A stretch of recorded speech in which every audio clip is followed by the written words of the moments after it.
அப்ப ஏன் லட்டு கொடுத்த? அப்ப ஏன் லட்டு கொடுத்த? ஏன் மணி அடிக்க வச்ச?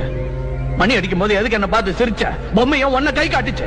நான் முத்தம் கொடுத்தல, கையில முத்தம் கொடுத்தல நானு. அப்ப சும்மா இருந்துட்டு இப்ப பைக்க பைக்க எப்படி கண்ண கண்ண காட்டி பேசிட்டு இப்ப போறேன்னு எப்படி காரில் அடிச்சுட்டு அப்படியே போயிருக்க வேண்டியதானே? ஏன் போல? ஏன் போக முடியாது? என்ன புரிஞ்சு போக முடியாது. இன்னொரு வாட்டி நான் யாரு நீ யாருன்னு கேட்காத. எனக்கு தெரியும் நீ அபிராமி.